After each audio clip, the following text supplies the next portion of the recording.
the 10-inch gourmet skillet. This is one of my favorites. I use it every single day for everything, for stir fries, for steaks, for tofu scramble, for omelette. So today I'm going to show you how to make a low glycemic frittata. Okay, so this is basically the 8.5 gourmet skillet, and then we have over here, this is the 11-inch skillet. I want you to notice the difference because this is an 11-inch skillet with cover, and this is more of a chef pan. Okay, so the chef pan, normally what you could do is, the beautiful thing with Saladmaster is that you can interchange the lids. So now you have a gourmet skillet with a lid if you wanted to do a little casserole inside. Okay, so that's the difference between the 11-inch skillet and the 8.5 gourmet chef pan.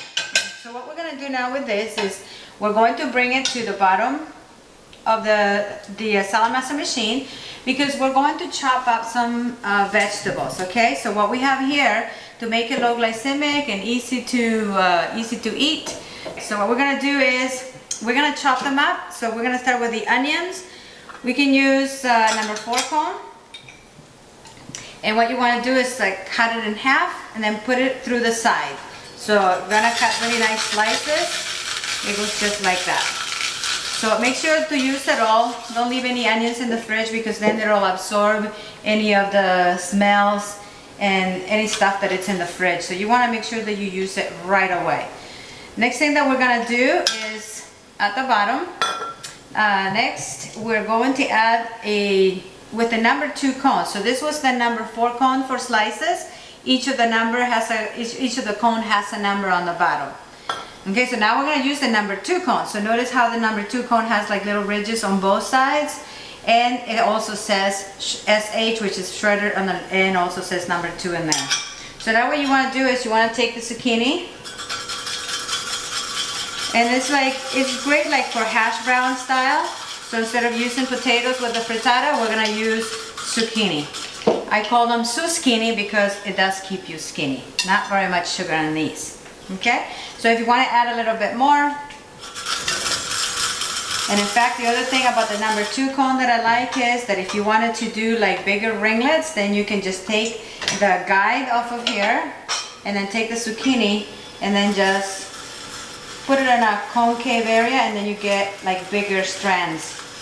Okay, so then you can make like raw spaghetti, something like that. Look at how beautiful that comes out. Woo-wee. Okay, so that's how you do that part. So if you want it really nice and long, so this will be like your raw spaghettis. Okay, next thing that we're going to do is we're going to put some asparagus.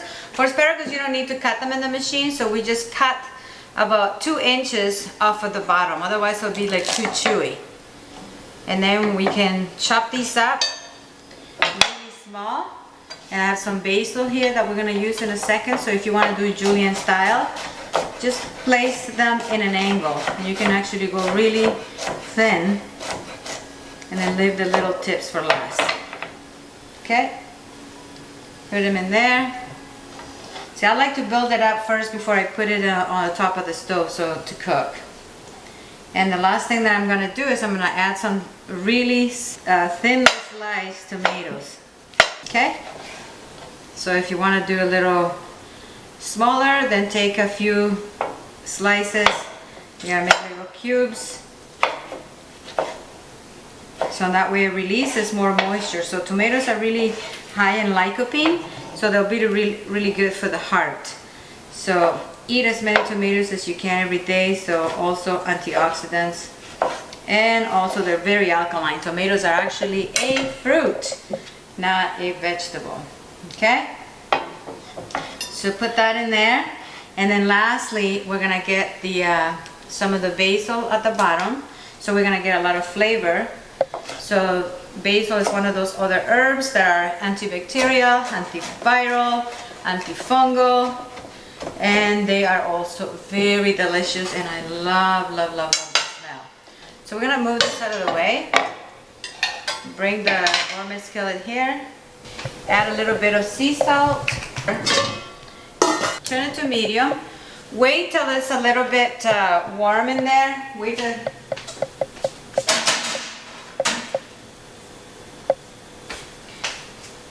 Just wait until it releases its moisture. So let it cook for about 5 minutes. Meanwhile, you're gonna take the eggs that are already washed. These are the Saladmaster bowls. Lifetime warranty as well. They're very cool. This is from the collection of the 3-piece bowls. So give it a good scramble. Okay, so now what we do is we got this part over here, and I'm gonna take a little bit of water, so to use with the eggs. So this, remember, has absolutely no oil in here. So this is like pure, basically, protein and fats from the egg. So now what we do is we're gonna lay it over here. So from 3 eggs, 2 people can eat because you have a lot of vegetables. So it's great to have vegetables first thing in the morning. So take a little bit of the water and go around. You can do up to 6 eggs in here. Cover it. If you want, you can add a little more basil on the top.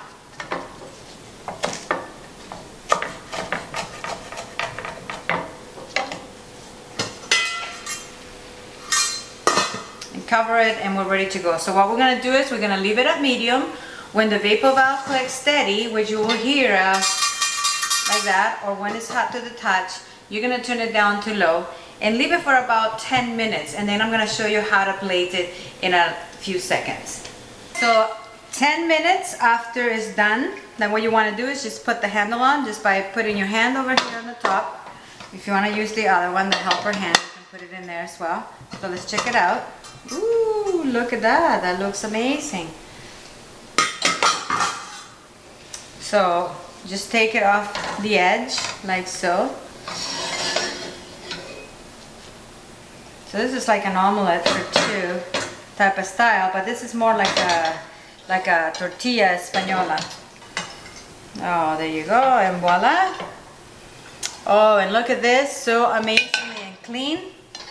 And there you have it, a beautiful Spanish omelette, or if you want to call it, tortilla española. Because I'm happy. Clap along.